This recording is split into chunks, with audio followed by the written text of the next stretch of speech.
안녕하십니까. 재무회계 초급편을 같이 진행할 서승희입니다. 자, 이번 시간에는 회계 기본 개념에 대해서부터 살펴볼 텐데요.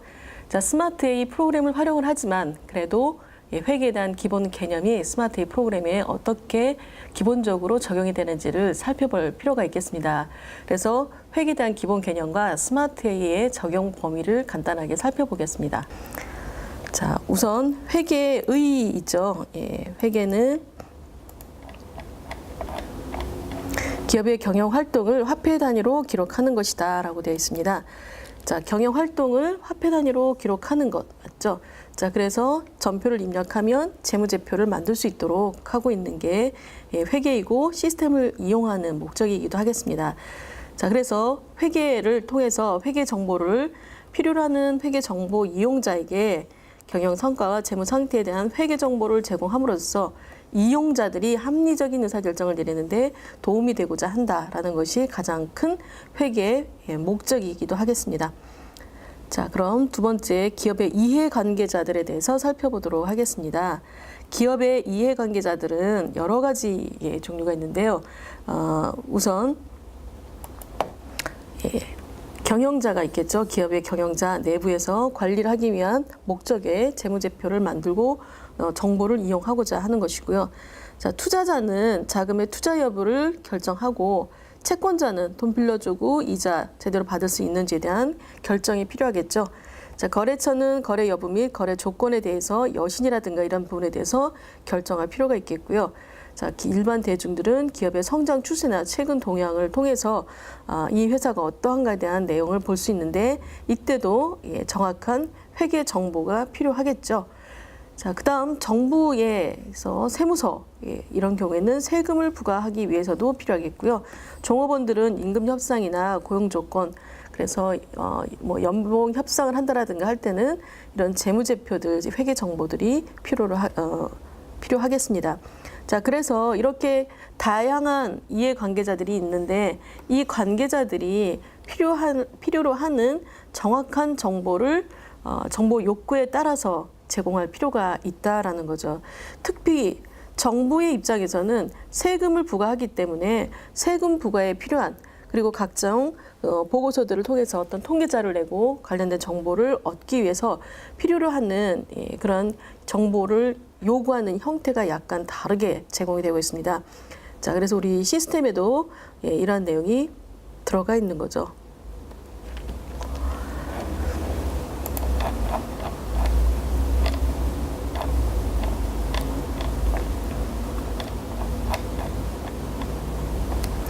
자, 다음으로 회계정보 전달의 수단이 재무제표라고 나와 있죠. 자, 그럼 이렇게 회계 정보를 필요로 하는데 이 필요한 정보를 어떤 수단에 의해서 보고가 되어야 되는데 이 수단이라고 하는 것이 재무상태표, 손익계산서 같은 재무제표가 되겠습니다. 그래서 이 재무제표를 보고를 해야 되는데 이 보고를 하려면 어떤 기준이 있어야 되겠죠. 그래서 적용해야 되는 기준. 아무거나 막 갖다 쓰고 또는 내 마음대로 작성해도 안 되겠죠. 그래서 누구나 공통적으로 이해할 수 있는 정도의 그런 기준이 필요한데요. 자, 국제 회계 기준이 있고 우리나라는 한국이 채택한 한국 채택 국제 회계 기준을 사용하고 있고요. 또는 일반 기업 회계 기준을 적용하고 있는데 중소기업은 2011년도부터 중소기업 회계 처리 기준에 따른 그런 기준으로 작성을 하도록 하고 있습니다. 중소기업 회계 처리 기준은 일반 기업 회계 기준과는 약간 다른데요. 기존에 쓰고 있던 뭐 대차대조표 이름을 그대로 쓴다라든가 하는 약간 보고 양식이 같으면서도 살짝 다르게 표현이 되는 항목들이 있습니다. 자, 그래서 그 전달 수단이 재무제표가 어떤 기준이고 또 어떤 형태에 따라서 보고를 할 것인지에 대한 설정이 필요하겠고요. 저희는 시스템에서 프로그램을 설정하면 바로 적용이 되도록 되어 있습니다. 자, 재무제표의 의의 및 종류라고 되어 있는데요. 자, 재무제표가 한국 채택 국제 회계 기준과 일반 기업 회계 기준에 따라서 어떻게 다른지. 자, 우선 재무제표는 5가지가 기본적인 재무제표인데요. 재무상태표, 손익계산서, 현금흐름표, 자본변동표, 주석. 그런데 한국이 채택한 국제회계 기준에 보시면 포괄손익계산서 항목이 조금 다르죠. 예, 그리고 중소기업은 재무상태표라고 하지 않고 대차대표라고 되어 있고요. 자, 여기 자본변동표나 현금 흐름표를 보고하는 대신에 이익이익금 처분계산서를 보고할 수 있도록 또 되어 있습니다. 자, 상법 등에서 이익이익금 처분계산서의 작성을 요구하는 경우에는 여기에 대한 정보로 이익이익금 처분계산서를 공시할 수 있도록 되어 있고요. 주석은 해당 계정 과목 금액에 또는 과목란에다가 기호를 붙이고 난 다음 그 내용을 간단하고 명료하게 기재한 것을 주석이라고 합니다. 그래서 재무제표에 추가적인 정보가 들어가는 거죠. 자, 다음으로 재무제표는 기업의 일정한 가정하에서 작성된다라고 했습니다. 자, 일단 첫 번째가 계속기업, 그래서 계속기업으로서 존속 가능하다라고 하는 전제하에 작년, 올해, 내년 계속 기업이 존재하고 있다. 특별하게 청산이나 경영활동의 중단이라는 이유가 있지 않은 한은 계속기업을 전제로 재무제표를 작성한다라는 것이고요. 그 다음에는 발생기준 회계, 그래서 수익과 비용을 현금 유출입에 해당되는 기간이 아니라 당해 거래에 올해 거면 또는 사건이 발생한 기간에 인식하는 것을 말한다라고 했습니다. 자, 그래서 재무제표는 발생 기준에 따라서 회계 처리한다. 기준만 이해하시고요. 넘어가겠습니다.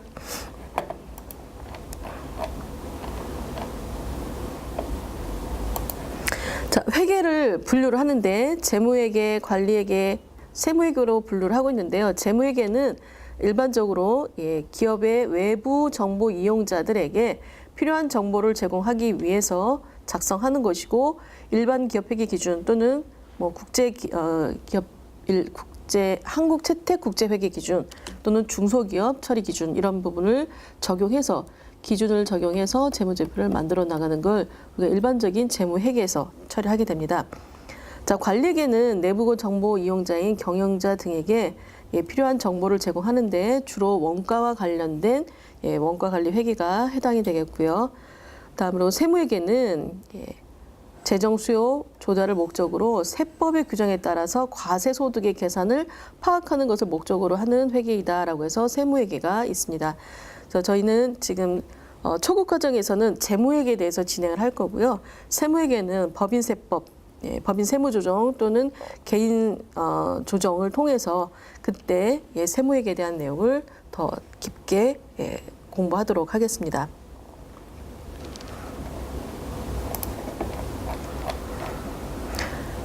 다음으로 재무회계와 관리회계의 차이점인데요. 주로 재무회계는 외부 보고 목적이고 원가회계는 내부 보고 목적이라는 거죠. 그래서 외부의 이해 관계자들에게 정보 이용자들에게 줄 거기 때문에 재무제표라고 하는 보고 수단을 쓰고 기본적으로 6개월 또는 1년에 해당되는 회계 기간에 대해서 보고를 하고 있습니다.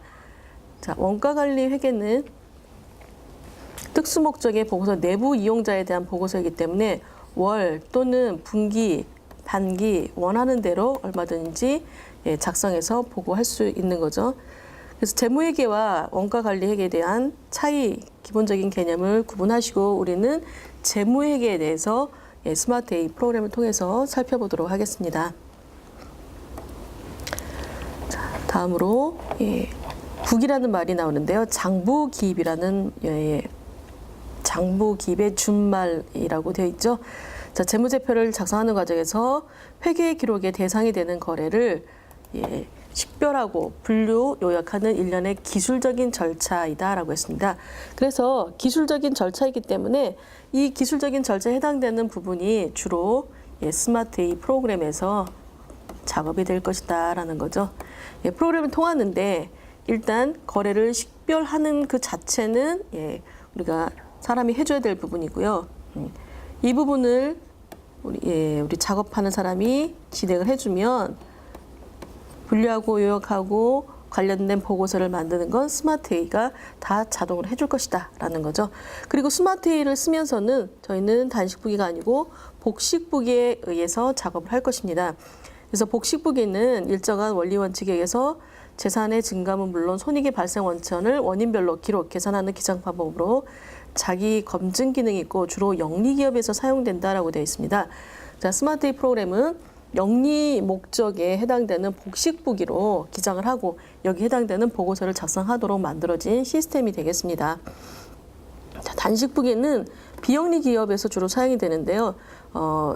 그 현금 수지와 관련된 내용을 기록하고 세입 세출 이렇게 작성이 되기 때문에 여기 있는 별도의 복식부기가 아닌 다른 시스템을 이용해서 작업을 하셔야 된다라는 거죠. 그래서 비영리는 비영리에 맞는 그리고 영리 기업들은 복식부기로 작업을 하시는 게 맞는 회계 처리 방법이 되겠습니다.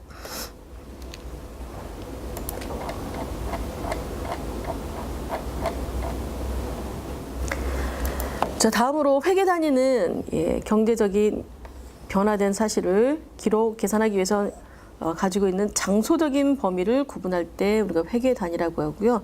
본점, 지점, 본사, 공장 이렇게 나눌 때 우리가 회계 단위라고 표현을 하는 거죠. 그다음 회계년도, 회계기간.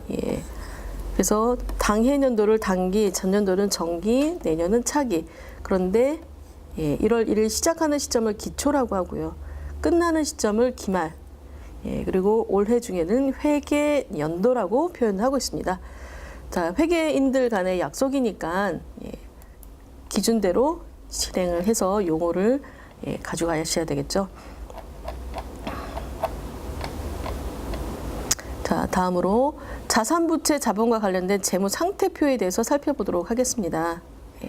자, 재무상태표는 일정한 시점에 기업이 보유하고 있는 자산, 부채, 자본에 대한 보고서인 거죠. 자, 그래서 재무상태표는 유동자산, 자산, 부채, 자본으로 구성이 되어 있는데, 자, 재무상태표는 자산, 부채, 자본으로 구성이 되는데 자산은 다시 유동자산과 비유동자산 두 가지로 구분을 하고 있는 거고요. 부채는 유동부채와 비유동부채, 자본은 자본금, 자본잉여금, 자본조정, 기타 포괄 손익누계액, 이익잉여금 이렇게 5가지로 구분을 하고 있는 거죠. 자, 자금을 조달하고 조달과 관련된 재무활동이 우측에 있는 그래서 타인 자본이면 부채, 그다음에 순자본이면 자본, 그리고 조달된 자금을 가지고 운영을 해서 투자 활동에 대한 내용이 주로 자산 쪽에 있는 거죠. 그래서 유동성과 관련이 있는 현금이라든가 이런 부분은 당좌자산으로, 재고자산은 상품, 재료 이런 것들이 되겠고요. 투자자산은 투자 목적으로 가지고 있을 때 유형자산, 무형자산은 형태는 없지만 또는 형태는 있지만 사용을 하고 있는 장기간에 걸쳐서 사용하고 있는 자산들이 유형자산, 무형자산이 되겠습니다. 그 외에도 비유동자산 1년 이상 사용을 하고 있지만 그 외에 항목들을 기타 비유동자산으로 이렇게 분류를 해서 재무상태표에 보고를 하는 거죠.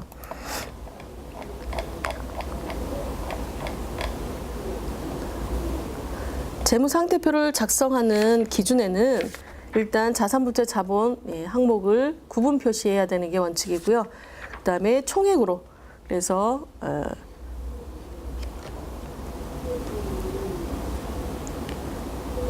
총액으로 기재함을 원칙으로 하고 자산, 부채, 자본의 항목과 서로 상계하여서는 안 된다라는 거죠. 그다음에 1년을 기준으로, 그래서 결산일 현재 영업주기를 기준으로 표시하도록 하고 있고요.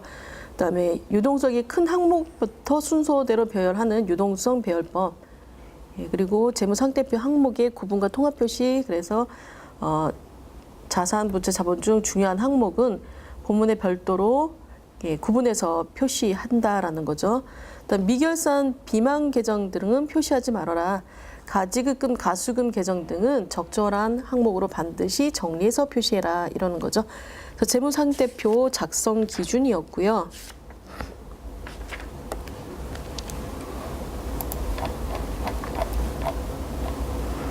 자, 여기에 자산은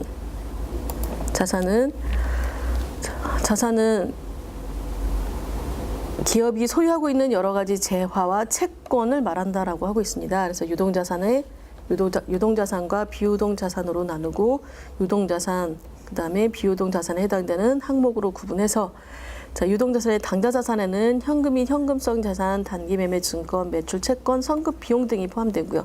재고자산에는 판매를 하거나 아니면 제품을 생산하기 위해서 구매를 하게 된 재고자산들, 상품, 제품 또는 뭐 원재료 이런 항목들이 되겠죠. 자, 비유동자산에는 투자자산에 투자부동산, 장기투자증권, 지분법 적용 투자주식, 장기대여금 등이 있겠고요. 유형자산에 토지, 건물, 기계, 차량, 비품 등이 해당이 되겠습니다. 무형자산에는 눈에 보이지 않는 사용 권리들이죠. 영업권, 산업재산권, 개발비 등이 해당이 되겠고요.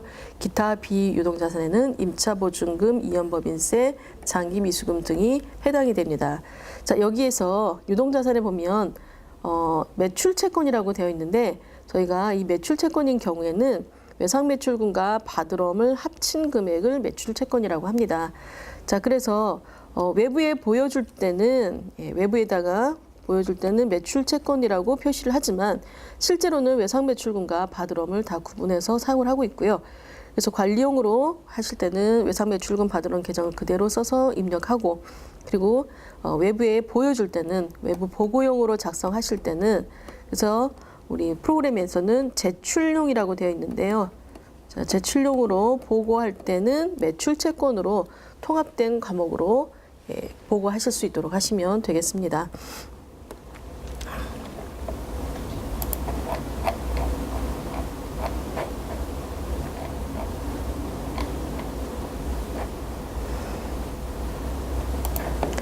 자, 부채는 타인 자본인데요. 기업이 실제 부담하고 있는 의무들, 각종 채무들에 해당되는 것들을 우리가 부채라고 하는 거죠. 1년 안에 갚아야 될 단기 차입금, 매입 채무, 미지급 법인세, 미지급 비용 등은 유동부채로 분류를 하고 1년 이상 걸치는 것들은 비유동부채로 구분을 하게 됩니다. 자, 여기서도 마찬가지로 매입 채무는 외상매입금과 지급어음을 합쳐서 매입채무로 표시를 할 건데요.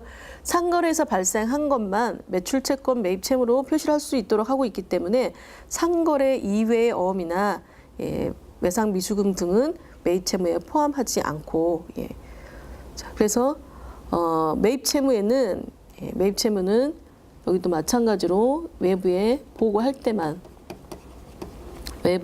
때만 매입채무로 표시를 하는데 내부에서 실제로 거래가 발생할 때는 외상매입금 지급업을 그대로 사용하도록 하고 있습니다. 그래서 외부 보고 목적이 해당되는 매입 채무로 표시할 때는 재무제표를 작성할 때 제출용으로 해서 작성하시면 되겠고 내부 관리 목적으로 그대로 외상매입금이나 또는 지급업을 그대로 표시하고자 할 때는 과목별로 되어 있는 용도로 작성을 해서 작성을 하고 보고하시면 되겠습니다. 자, 그래서 이 재무제표에 대한 거는 실무 들어갔을 때, 프로그램 들어갔을 때 다시 한번 확인하도록 하겠습니다.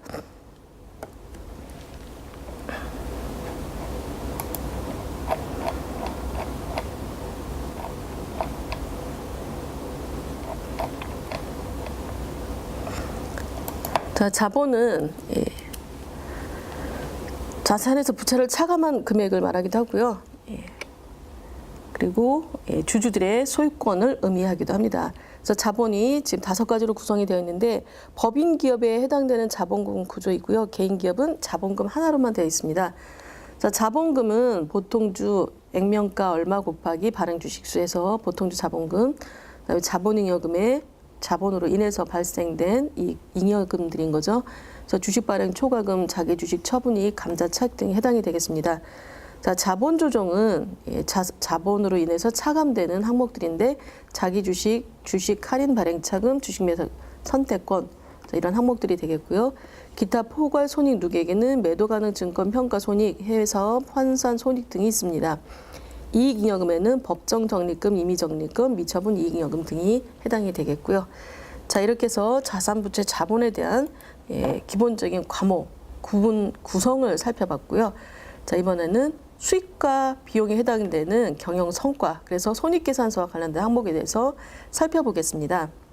자, 손익계산서는 일정한 기간 동안의 기업의 경영 성과를 보고하는 보고서인 거죠. 그래서 이 수익 창출 능력이라든가 아니면 미래 현금 흐름에 해당되는 유용한 정보를 제공할 수가 있게 된다는 거고요. 자, 손익계산서의 기본 구조를 보시면 중단 사업이 없는 경우, 여러 개 사업 중에 중단 사업이 있는 경우는 우측이 있고, 중단 사업이 없는 경우에는 매출액에서 매출원가를 차감해서 매출 총 손익, 판매비와 관리비를 빼면 영업이익에 영업외로 발생한 수익은 더하고 영업외로 발생한 비용은 차감해서 법인세 비용 차감 전 순손익, 여기에 법인세 비용을 차감하면 당기 순손익이 계산이 됩니다. 자, 중단 사업이 있는 경우는 하단에 보시면 법인세 비용 차감 전 계속 사업 손익에서 여기 해당되는 계속 사업 손익에 해당되는 법인세 비용을 뺀 다음에 여기다가 빼면 계속 사업에 대한 손익이 나오고요. 중단 사업 손익을 플러스 마이너스 하면 최종적으로 당기 순손익이 계산이 되는 거죠.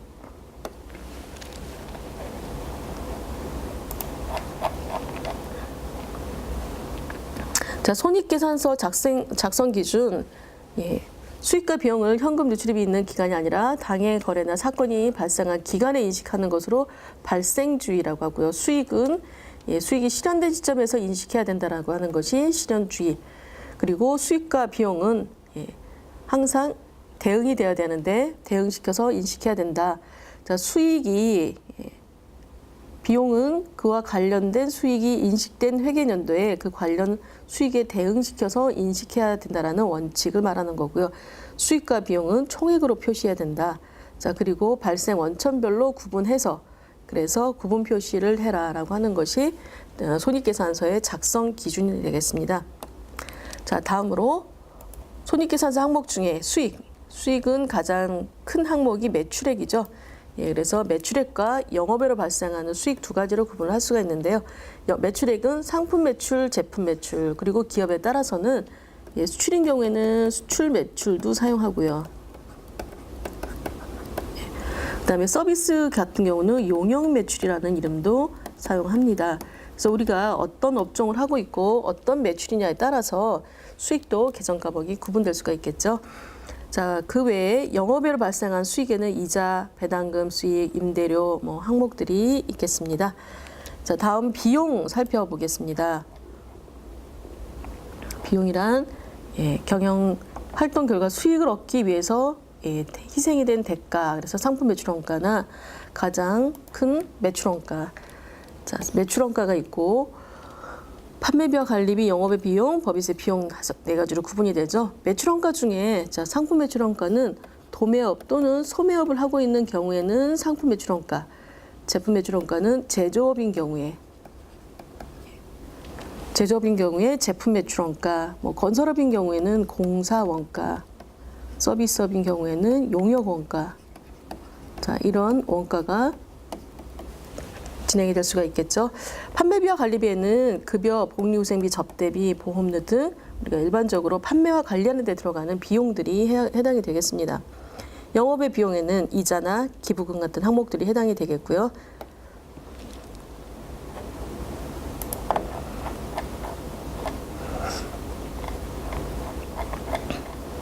자, 다음으로 자본변동표. 자본변동표는 자본의 변동을 표시하는 보고서가 되겠습니다. 그래서 여기에는 자본금, 자본잉여금, 자본조정, 기타 포괄 손익 두 개의 이익여금 항목들을 각 항목별로 기초, 그다음에 변동사항, 기말잔액으로 구분해서 표시하도록 하고 있는 거죠. 그래서 자본에 대한 정보를 포괄적으로 제공을 해서 재무정보의 유용성을 높이기 위한 목적으로 작성하는 것이 자본변동표가 되겠습니다. 다음으로 현금 흐름표가 있는데 현금 흐름표는 현금 지급 능력, 수익성, 위험 등을 평가하는 데 도움을 줄 수 있는 그런 보고서이고 또 기업의 미래 현금 흐름의 현재 가치를 비교해서 기업 가치를 평가하는 데도 좋은 정보를 제공하고 있습니다. 그래서 현금 흐름표는 영업 활동에 의한 그다음에 투자 활동, 재무 활동에 대한 또 외화 표시에 해당되는 환율 변동 효과. 자, 그다음에 마지막으로 기초의 현금, 기말의 현금이 현금 자산 이렇게 해서 현금 흐름표를 항목별로 구분해서 보고하고 있는데 전기, 단기 보고식으로 하고 있습니다. 자, 다음으로 주석. 주석은 모든 거래들의 결과를 요약 정리한 재무제표. 예, 그래서 주석은 뭐 특정한 양식이 있는 건 아니고요. 재무제표 작성 기준 및 중요한 거래와 회계 사건의 회계 처리에 적용한 회계 정책 또는 일반 기업 회계 기준에서 주석 공시를 요구하는 사항 그리고 재무상태표, 손익계산서, 현금흐름표, 자본변동표 본문에 기재되지 않는 사항으로서 재무제표를 이해하는 데 필요한 추가적인 정보 이런 것들을 주석으로 표시를 하는 거죠.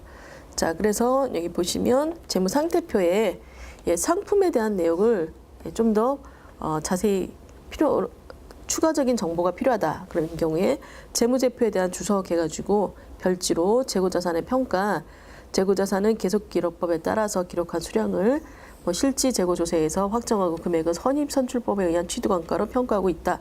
자, 이렇게 금액만 갖고 알기 어려운 것들은 좀 더 추가적인 정보를 제공해 줄 때 그때 주석으로 표시를 하는 거죠. 자, 이렇게 해서 재무상태표와 손익계산서 그리고 재무제표에 대한 기본적인 작성을 살펴봤고요. 자, 회계 기록을 잠깐 살펴보겠습니다. 자, 회계 기록을 살펴보는 이유는 시스템에 들어갔을 때 이 회계 기록은 자동으로 작성이 되기 때문에 잠깐 정리를 하고 시작을 해야 되겠습니다. 자, 회계 순환 과정에서 상기업은 자금 투자를 하면 자금 투자를 해서 구매 활동을 하고 상품을 구매를 해서 상품을 판매한 다음 여기에 해당되는 자금 회수가 진행이 되는 거죠. 자, 이렇게 진행이 되는 모든 과정들에 대해서 우리가 거래가 발생이 되면 전표 입력을 할 텐데, 자, 입력하고 나면 관련 보고서는 자동으로 작성이 된다라는 거죠. 시스템에 의해서. 자, 제조업에 대한 회계 흐름 볼까요? 제조업은 자금 투자를 통해서 구매 활동을 하고 재료, 노동력, 기타 경비가 들어와서 공장에서 제조 활동이 이루어지면 제품이 완성이 되고 제품이 완성이 되면 완성된 제품을 판매를 해서 자금 회수가 되는 거죠. 그럼 다시 또 자금 투자를 해서 구매를 하고 이렇게 계속 진행이 될 텐데 이 과정에 대한 것도 역시 거래가 발생이 되면 전표를 시스템에 입력을 해주고 입력 정보를 가지고 바로 관련된 보고서를 자동으로 작성한다. 네. 자, 이러한 내용이 상기업과 제조업에서 회계 흐름이 되겠습니다. 그러면 자, 이렇게 회계 순환이 이루어지는데 시스템상으로 보면 거래가 발생이 되면인데 여러 가지 사건이 발생이 되는데 거래를 식별을 해서 회계상의 거래이면 분개를 하는데 우리는 전표 입력한다라고 했었죠. 회계상의 거래가 아니면 입력하지 않고 분개를 해서 입력을 하게 되면 장부에 옮겨 쓰는 전기나 결산을 하기 위한 준비 쪽으로 다 자료를 보내주게 되는 거고요. 여기서 결산을 통해서 재무제표를 작성하는 과정은 또 시스템을 이용해서 좀 더 쉽게 할 수 있도록 그리고 결산을 통해서 재무제표가 만들어지면 다시 이 정보는 어디로 가요? 다음 기회에 경영 활동에 영향을 미친다. 그럼 여기서 마감을 하고 내년도로 2월을 시키면 다음 기회는 기초 정보로 넘어와 있는 거죠. 자동으로 반영이 되도록 되어 있는 거죠. 자, 시스템을 통해서 순환 과정을 간편하고 쉽게 작성을 할 것입니다.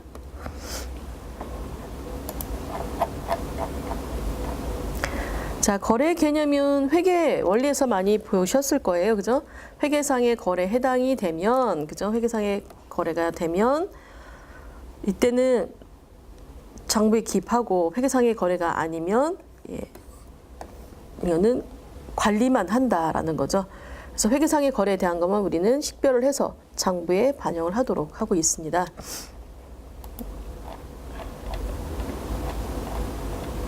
자, 거래를 식별을 해서 식별을 해야 되는데 거래를 식별하는 가장 기본적인 기준은 기업의 순자산의 변동이 있어야 되고 순자산 변동을 화폐로 신뢰성 있게 측정할 수 있어야 된다. 자선 부채 자본의 증감 변화에 영향을 미친다라고 할 때 우리가 회계상의 거래라고 인식할 수가 있는 거고요. 자, 자산, 부채, 자본에 대한 증감 변화. 그래서 차변 요소와 대변 요소로 나누는데 차변에는 자산의 증가, 부채의 감소, 자본의 감소, 비용 발생. 대변에는 자산이 감소된 것. 예, 여기는 부채가 증가된 것. 자본이 증가된 것. 수익도 발생한 것들이 대변에 기재가 되는 거죠.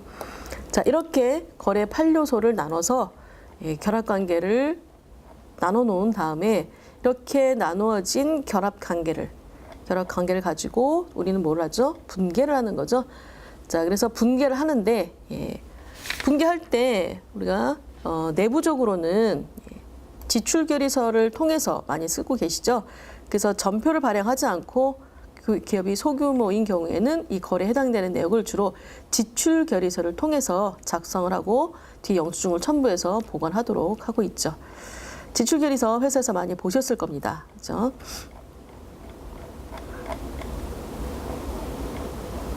그다음에 회계상의 거래가 인식이 되려면 저희는 뭘 해야 되냐면 적격 증빙 서류에 해당되는 관리를 해야 됩니다.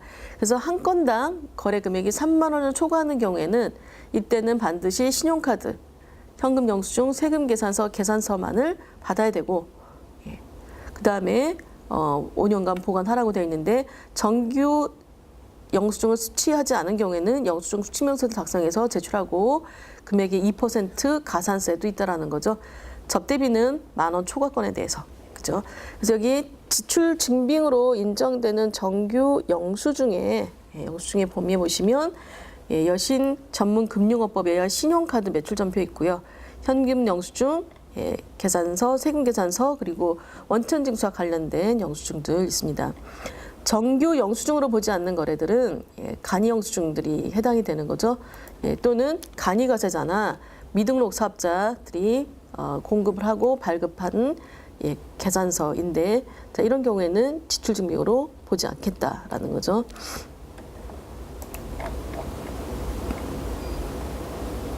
제하 또는 용역의 공급으로 보지 않는 거래도 있습니다. 조합이나 협회에 지출하는 회비라든가 판매 장려금 같은 경우 또는 종업원에게 지급하는 경조사비 이런 것들은 재화 또는 용역의 공급으로 보지 않겠다라고 되어 있고요. 그 외에 특례 규정이 있습니다. 자, 이거는 나중에 적격증빙 관리에 대해서 다시 한번 나오겠지만 영수증 수취명세서를 작성을 하지 않아도 가산세 적용을 받지 않는다라고 하는 항목들인데 농어민으로부터 공급받은 경우라든가 아니면은 원천징수 대상 또는 방송, 전기, 자 그리고 택시라든가 자 이런 항목들에 대해서는 지출 증빙 특례 규정 대상이 있기 때문에 여기 해당되면 가산세 적용을 받지 않는다라고 보시면 되겠습니다.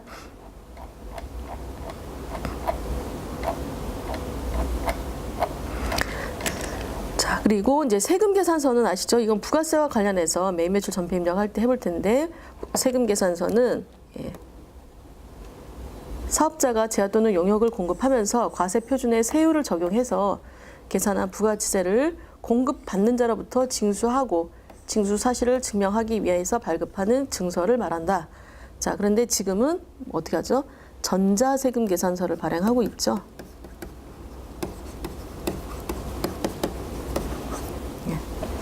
자, 세금 계산서에는 일반적인 세금 계산서, 세관장이 발행하는 수입세금 계산서, 그리고 영수증들이 있습니다. 영수증의 종류에는 신용카드 매출전표, 현금 영수증. 그래서 주로 소비자를 대상으로 하는 경우에는 영수증을 발급하도록 하고 있고요. 세금 계산서는 일반 사업자들에게 발행하는 경우가 되겠습니다. 자, 그리고 세금 계산서에 반드시 필요로 하는 필요적 기재사항들이 있고요. 세금 계산서 발급 의무 면제가 있습니다. 자, 택시나 택시, 소매업, 미용, 욕탕 또는 영수효율 적용 재화 용역 중에 수출하는 재화 관련된 직수출인 경우에 부동산의 간주임대료라든가 이런 항목들은 세금 계산서를 발급하지 않아도 된다. 발급 의무를 면제하고 있다라고 하는 항목이 있습니다. 그래서 세금 계산서 발급하지 않는 공급에 대해서도 알아두실 필요가 있겠습니다.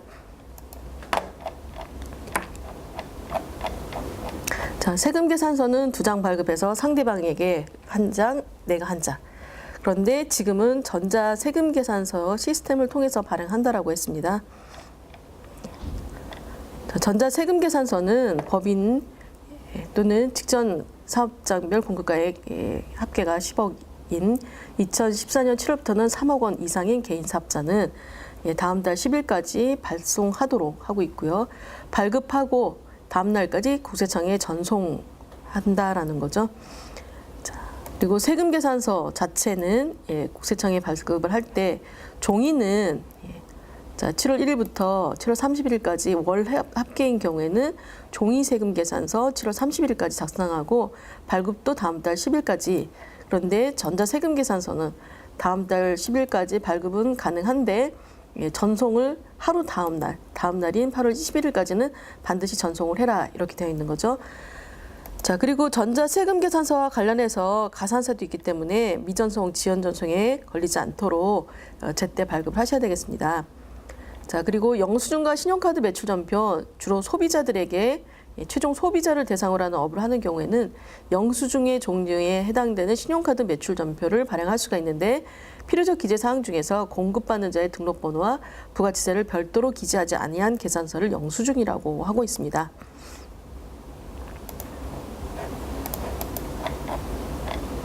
자, 영수증을 발급할 수 있는 사람들은 간이과세자나 최종 소비자를 대상으로 하는 업을 하는 사람들이라고 했었죠. 예. 그다음에 신용카드 매출전표.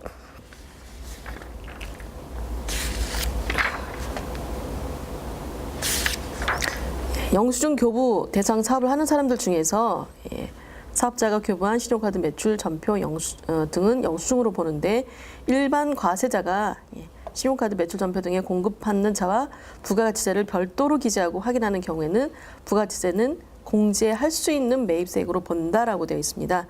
자, 그리고 현금 영수증 공급가액과 세액을 별도로 구분해서 기재하고 발급해야 된다라는 거죠. 자, 마지막으로 격리일보 작성하기라고 되어 있는데요.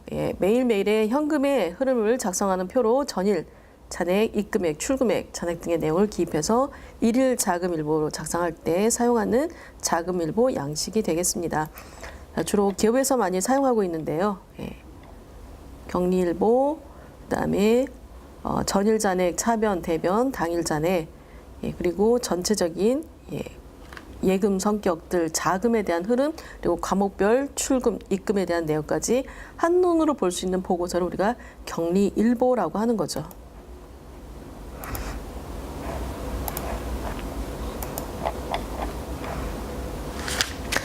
자, 이렇게 해서 이번 시간에는 회계에 대한 아주 기초적인 개념을 스마트 A와 관련해서 작성하고 연결해서 한번 살펴봤습니다.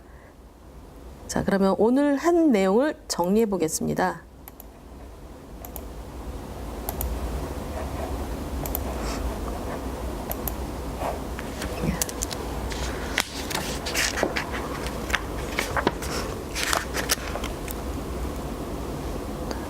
이해관계자에 따라서 재무제표를 작성을 할 때 이해관계자에게 정보를 제공하는 목적으로 재무보고서를 작성을 하죠. 그래서 재무제표를 작성하는데 이러한 여러 단계들 중에 우리가 지금 채택하고 있는 것이 KIFRS를 채택할 수도 있고요. 또는 일반 기업 회계 기준 또는 중소기업이 채택하는 중소기업 특례사항에 따른 회계 처리 기준을 적용할 수도 있고요. 또는 국세청 보고를 할 때는 우리가 표준용이라고 해서 별도의 재무제표를 구분해서 사용을 하고 있다라는 것이고요. 자, 회계 처리에 대한 기본 개념 회계 원리에서 했었고요. 재무상태표 그리고 손익계산서, 현금 흐름표, 자본 변동표, 마지막으로 주석. 그래서 이렇게 5가지가 기본적인 재무제표에 해당이 되는 거죠. 이 내용을 이제 하나하나 과목마다 입력하시면서 살펴봐야 되겠고요. 자, 이렇게 만들어진 과목들은 재무보고는 이해관계자들에게 정보 제공할 때 쓰는 목적이었습니다. 자, 회계 기록에서는 회계 순환 과정에 의해서 순환 과정에 대해서 살펴봤고요. 거래가 발생을 하면 시스템에서는 전표를 입력하고 전표가 입력이 되면 바로 필요한 보고서들을 만들 수가 있다라고 했었고요. 이렇게 거래가 발생할 때 관련된 증명 서류가 필요한데 증명 서류의 종류에는 세금 계산서, 계산서, 신용카드, 그다음에 현금 영수증 등이 있고요.